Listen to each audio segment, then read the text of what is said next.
Tower Delta 2991, 12 miles out, runway 10 left. Delta 2991, you said you're 11 out for Palm Beach? I apologize, we're going Lauderdale. Switching.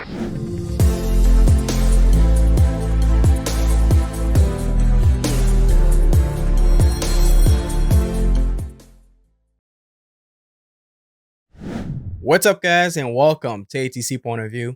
If you are new to the channel, my name is Lex and thanks for joining me. If you're interested on how to support this channel, click the join button down below and become a member. In this video, we're going to take a look at 3 examples that perfectly demonstrate why both air traffic controllers and pilots should always be attentive and have situational awareness. Because as we know in aviation, the simplest mistakes can have the most dire consequences. So let's check it out. Delta 2953, runway 10 left, Delta, turn left heading 360, clear for takeoff. Turn left turn to 360, that was? Delta 2953, affirmative, turn left heading 360, clear for takeoff.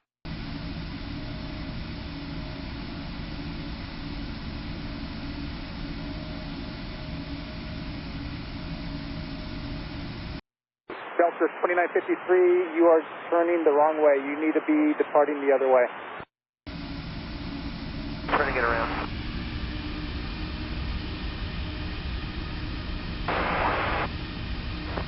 I just verified clear for takeoff, Delta 2953. Delta 2953, runway 10 left to Delta, turn left heading 360, clear for takeoff. 360 on the road, Delta 2953, sorry about that. So the aircraft is over here on Delta, holding short of runway 10 left. The flow of traffic is going this way, so the airport is on the east flow.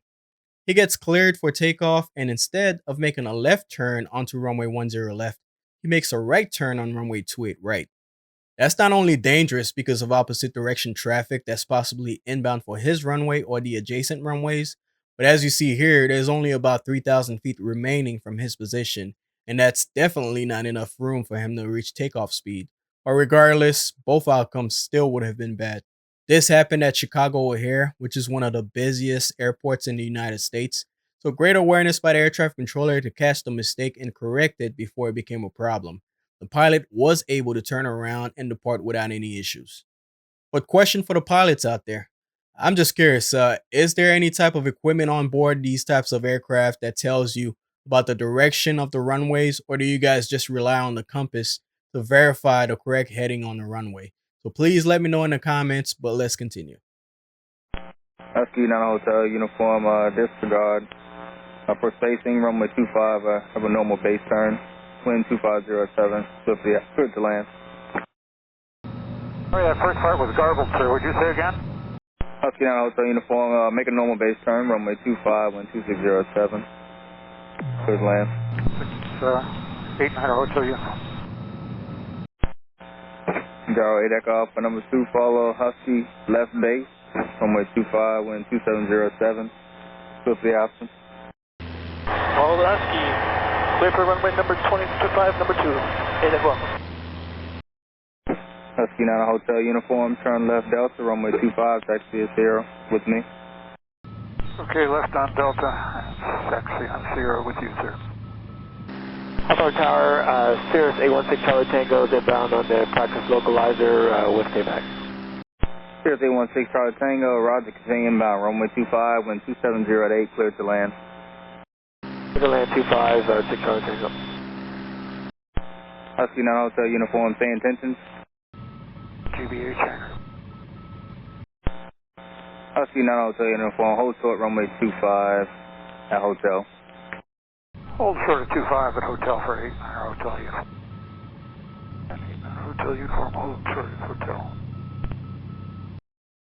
Hotel uniform, can you hold short runway 25, traffic on the runway. Crossing 25, 8 Hotel uniform. 9 Hotel uniform, get across that runway now. I told you to hold short. You need to listen up. Excuse me, sir. I thought exactly the opposite. I'm terribly sorry. 9 Hotel uniform, it's on for you. I am, sir. 9 Hotel uniform, I'm so sorry about this. It's possible pilot deviation. When you get a chance, give me, you got the phone number to call the tower up here? I'll take it now. Some of you who like 80s and 90s movies can probably figure out who this pilot is. But during this incident, there were several opportunities where this all could have been avoided. The first one came during the landing roll. The exit instructions issued by the air traffic controller was to turn left on Delta. The pilot could have easily asked the controller for a right turn instead. That way he can go to parking because he didn't plan on staying in the pattern anymore. But instead, the pilot complies with those instructions and makes a left turn on Delta. Now, the second opportunity came after he got off the runway. The controller issues taxi instructions back to runway 25 because the pilot had been doing full stop taxibacks in the traffic pattern, but he never informed the controller that he was finished and that he wanted to go to the ramp. So he basically dismisses the instructions and makes a right turn instead. The controller notices that and asks him of his intentions. The air traffic controller issues those taxi instructions back to the ramp and instructs the pilot to hold short of runway 25 at hotel, which he reads back. And once the pilot gets to the hold short point, he lets the air traffic controller know, and the air traffic controller told him to continue holding short because of traffic that's inbound for the runway. So one of the things I've always avoided when talking to an aircraft that's already holding short of a runway is the word continue. The pilot is already in the mindset of wanting to cross the runway.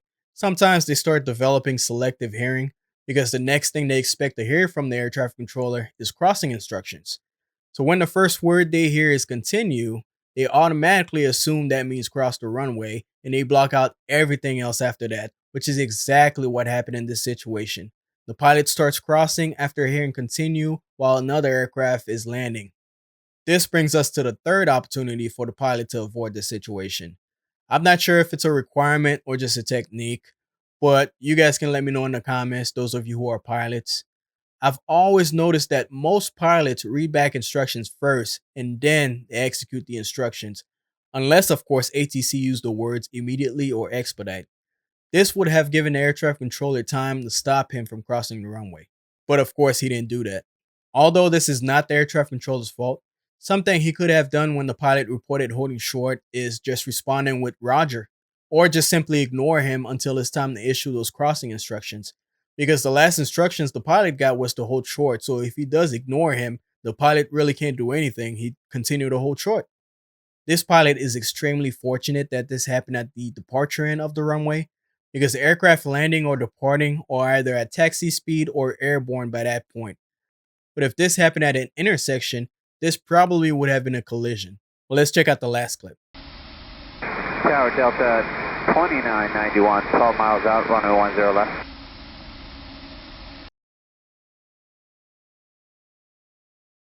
That was Delta. Say that again, please.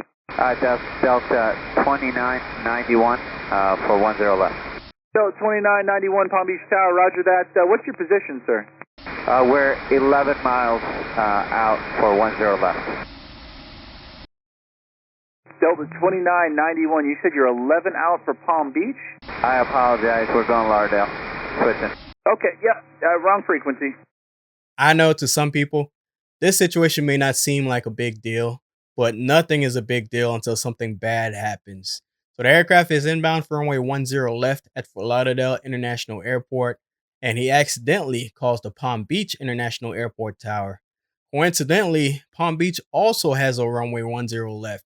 So if the air traffic controller wasn't paying attention, he could have easily cleared that aircraft to land without first determining where he's at and who he is, which is what your job is as an air traffic controller. You need to first identify the position of any traffic that you're talking to before issuing any control instructions. So great job by the air traffic controller. And frequency changes happen all the time. A lot of pilots get on the wrong frequencies, but this typically happens in transit.